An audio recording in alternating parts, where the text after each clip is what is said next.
What's next for Destiny 2? We've obviously had a rocky start to the Edge of Fate. We had the launch of a new campaign, which I mean, I would say had mixed reviews. And then we obviously had our new planetary destination. We've had the portal, which has been an absolute disaster. Honestly, the portal might be the biggest dumpster fire ever. We had the launch of the raid, which, to be fair, I think that Desert Perpetual is top 3 raids all time in terms of its mechanics and just the overall how well put together it is. So I'm actually a big fan of Desert Perpetual. Let me know if you agree with my top 3 ranking. And we've also had Epic Desert Perpetual as well. There's been controversies and drama from day one until now. But what's next? What does the roadmap show us that's coming up? Obviously, Bungie, they're cooking up this even crazier roadmap soon, they said. But what do we know? What information currently exists? Let's jump into this. Destiny 2 pre-Renegades roadmap, everything coming before the Star Wars themed expansion in December 2025.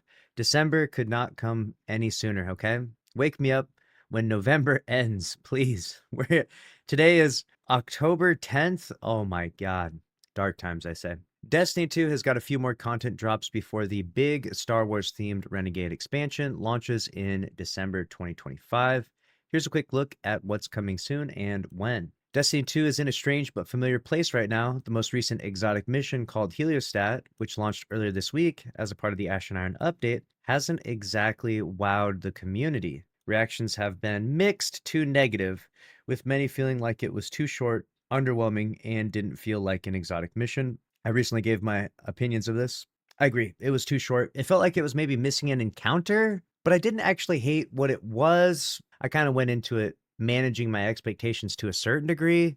Maybe that's just being overly optimistic, but when we're talking about exotic missions, you can't help but beckon to the days of old. Back in my day, exotic missions were so crazy, right? Even with Bungie's current content release pace, right? It feels like they're giving us less, but the goal would be if you get less, that the things you do get are of a very high quality. So I'll give you an example, Desert Perpetual, right? Very high quality raid. The epic version, also good quality, added a whole new encounter, added whole new mechanics to the previous encounters. So that gives us 2 contest modes, 2 world's first races. Basically what I'm getting at is that Desert Perpetual, there was a lot to it, right? We keep going back into the raid. You're getting the most use out of it. And some people will be exhausted, like, oh, yeah, that's just recycled content, But I mean, we're not going to get a new raid race once a month, every month. So I'm okay with, an epic version of the raid and, basically just getting more out of that content, especially considering how much developmental effort and money it takes to make a raid. I think it's a smart idea for Bungie to make it as replayable as possible. So I was kind of hoping that maybe the next exotic mission would have a similar theme or vibe like that. We're not getting as many exotic missions, of course, as we used to. So maybe this one would deliver in a big way. Unfortunately, it fell short. It fell short a little bit. But now what's next? Now that we've got through the exotic mission, what's next on the calendar? What's next on the roadmap? Still, the months ahead aren't completely empty. Before Renegades launches on December 2nd, 2025, Bungie has a few limited time events lined up to keep the players busy, including the annual Halloween event and a new competition event. Let's go. In this article, we've put together a quick roadmap to walk you through everything Destiny 2 is getting before Renegades hits. Upcoming Destiny 2 content roadmap, October through December 2025. Here's everything coming to Destiny 2 before the Renegades expansion. 300 power level catch boost, so October 14th, so 4 days from now. All right, everyone gets up to 300 power. And I think you also get a bunch of the unstable cores with that. We got Festival of the Lost, starts October 21st. Okay, 11 days from now. We got ends November 4th. Call to Arms. Okay, starts November 11th. Okay, and ends December 1st. Now let's talk about what each of these events actually brings to the game. Festival of the Lost content detailed. The annual Halloween event returns again this year in Destiny 2, but with some new changes. Instead of haunted sectors, this year's Festival of the Lost introduces a brand new activity, Haunted Altars. Okay, let's see what this is. According to Data Mined Strings, Haunted Altars seems to be a mix between Altars of Sorrow and Onslaught, the wave-based mode that launched during the Into the Light update. It's a multi-year activity where you'll be collecting and banking treats, building defenses like in the Onslaught activity, while defending different zones. Okay. Based on what's been leaked so far, this one sounds a lot more engaging and fun than the old haunted sectors. Cool, and I'm down for trying something new. I'm sure it's not going to be the craziest, most exciting thing we've ever played necessarily, but it's cool to see something new be thrown into the Festival of Loss. All right, so we got new weapons and armor, okay, and reissued ones. Weapons and armor. Here we go. So we got Gunburn, a kinetic submachine gun. Hush Whisper, Strand Combat Bow, Arcane Embrace, Arc Shotgun. Armor, we got Jason Voorhees Titan set, Slenderman Warlock set, and La Llorona Hunter set. Yes, this looks awesome. Like every year, Festival of the Lost brings a batch of new and returning masks, and 2025 is no different. So you got Weasel Mask, Lodi Mask, Orin Mask, Oryx Mask. What is this, just Ramen Mask? What the heck?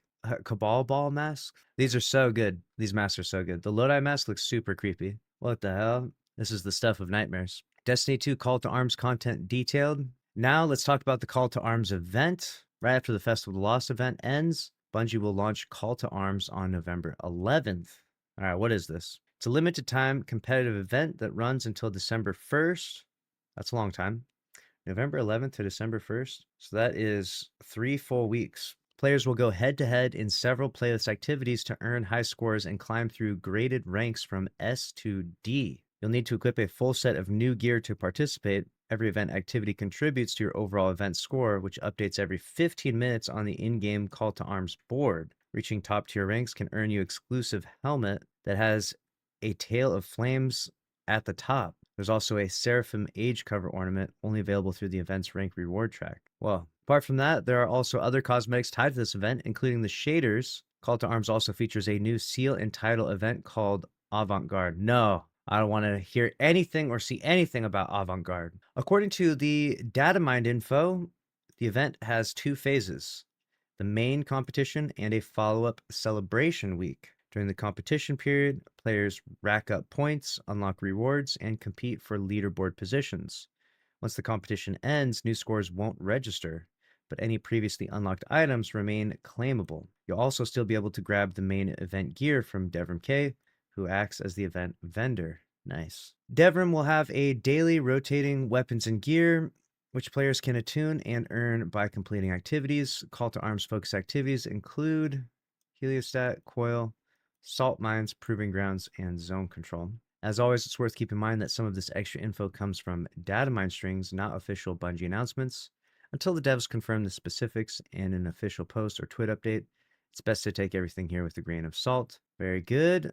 Flaming hats, love it. Interesting. Very interesting stuff. So these mini events will have mixed reviews on them, right? Some people will say, oh, it's boring, it's uninteresting, it's really nothing. I would say that, over the course of a 6-month period, you want little miniature things like this to, rejuvenate the interest for some small reason. Is this going to, pique the player base? Probably not. Is this going to completely save Destiny 2? Absolutely not. Does it give us something to do? Yeah. If you want to play Destiny 2, if you want to hop on, if you want to have a freaking flaming helmet, it's there for you, and a few other rewards to go along with it. So, do I absolutely hate it? No, but it's whatever, something small. The rest of these masks are kind of crazy. Look at these masks. All right, that one I'm probably wearing that one. Not gonna lie. It's a mix between wearing the Cabal ball or Lodi. I think maybe Lodi. That's creepy. This is really funny though. This is really funny. There's like 3 good ones there for me. For me, it's between those 3. Let me know what you think though, down in the comments below. Will you be playing any Destiny 2 between now and Renegade's launch? A lot of content creators have taken time off. A lot of Destiny 2 players have dipped out. Currently, where are we sitting at? Let's update the charts for today. We're currently sitting at 15,000 players, okay? 18,000 is our 24-hour peak. It's low. The times are low, to say the least. Maybe this will rejuvenate the player base just a little bit. Let me know what you think.